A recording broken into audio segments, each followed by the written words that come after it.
जय हिंद। आज भारतीय संविधान के भाग 3 मूल अधिकार पर हम चर्चा करना चाह रहे हैं। भाग 3 मूल अधिकार आर्टिकल 12 में 12 से स्टार्ट हो जाता है। 12 और 13 में एक सामान्य प्रिंसिपल बताए गए हैं। आर्टिकल 12 स्टेट की बात करता है, राज्य की बात करता है। आर्टिकल 13 में न्यायिक पुनर्लोकन जुडिशियल रिव्यू के बारे में बताया गया है कि संविधान के अकॉर्डिंग ही सारी विधियां होंगी। जो संविधान के अकॉर्डिंग नहीं होगा, जो संविधान का वायलेशन करेंगी, ऐसी विधियां शून्य हो जाएंगी।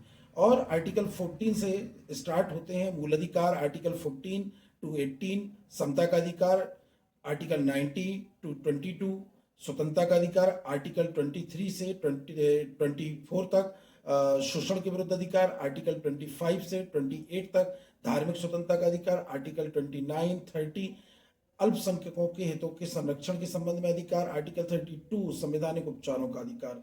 तो आर्टिकल 14 से 18 समता का अधिकार के संबंध में हमने चर्चा कर ली है। हमारे यूट्यूब की लिंक आपको मिल जाएगी।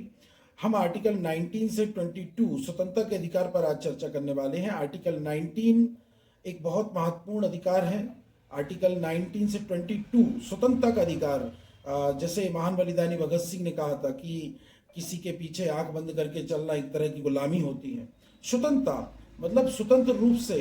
तो आर्टिकल 19 एक बहुत महत्वपूर्ण अधिकार हमारे यहाँ प्रस्तुत करता है। आर्टिकल 19 बोलता है कि वाक अभिव्यक्ति की स्वतंत्रता होगी, संगम संघ बनाने का अधिकार होगा, बस जाने का अधिकार होगा, व्यापार करने का अधिकार होगा, निवास करने का अधिकार होगा। तो मतलब ये अधिकार जो हमें आर्टिकल 19 फर्स्ट क्लॉज में दिए गए हैं वो अधिकार हमें होंगे।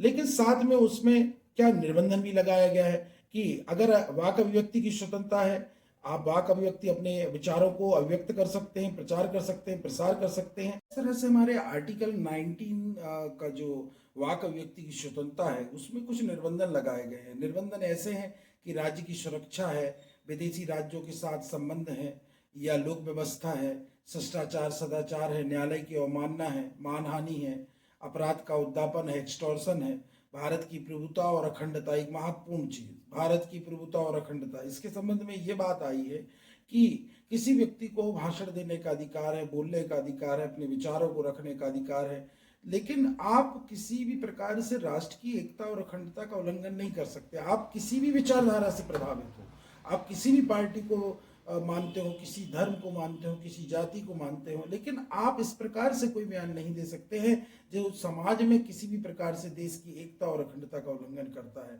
जैसा आजकल हमारे देश में चल रहा है कि लोग इस प्रकार से बयान दे रहे हैं जो देश की एकता और अखंडता का उल्लंघन करते हैं। कोई भारत तेरे टुकड़े के जो नारे लगाए गए थे या जाति वैमनस्यता के नारे लगाए जा रहे हैं, ये सब राष्ट्र की एकता और अखंडता का उल्लंघन कर रहे हैं और इस पर संज्ञान भी लिया जाना चाहिए। अगर कोई पिटीशन लगाता है तो ठीक है, नहीं लगाता है तो हाईकोर्ट, सुप्रीम कोर्ट, माननीय कोर्टों को भी इस पर संज्ञान लेना चाहिए कि ये राष्ट्र की एकता अखंडता का कैसे उल्लंघन कर रहे हैं। तो इस प्रकार से आप अपने वाक अभिव्यक्ति की स्वतंत्रता है, प्रचार है, प्रसार है, जानने का अधिकार है। जैसे रोमेश थॉपर वर्सेस मद्रास राज्य में बोला था, सुप्रीम कोर्ट ने कहा था कि माननीय उच्चतम न्यायालय का जो इसमें निर्णय था कि विचारों की प्रसार की स्वतंत्रता है, अपने विचारों को प्रदर्शित कर सकते हैं आप। तो इस प्रकार से बीकाजी वर्सेस मध्य प्रदेश राज्य में भी बोला था। प्रभुदत्त बना भारत संघ वाले राज्य में भी ये चीज बोली थी कि किसी भी प्रकार जानने का अधिकार है, समाचार पत्रों को जानने का अधिकार है, न्यूज जानने का अधिकार है। तो इस प्रकार से हमारे जो मूल अधिकार है आर्टिकल 19 में, जो वाक अभिव्यक्ति की स्वतंत्रता है, सभी को बोलने का अधिकार है, अपने विचारों को रखने का अधिकार है, उसका प्रचार प्रसार करने का अधिकार है। लेकिन एक बाउंडेशन लगा दी गई है कि आप इन 8 आधारों पर, जो राष्ट्र की एकता अखंडता है, मानहानि है, अपराध का एक्सटॉर्शन है, उद्दापन है, या किसी भी तरह से राज्य की सुरक्षा न खतरे में पड़ जाए, तो जो बाउंडेशन लगाई है उसके अधीन आप उस वाक अभिव्यक्ति की स्वतंत्रता का पालन कर सकते हैं। जानने का अधिकार भी होता है, अपने समाचार जो न्यूज़पेपर है, समाचार को भी जानने का आपको अधिकार है।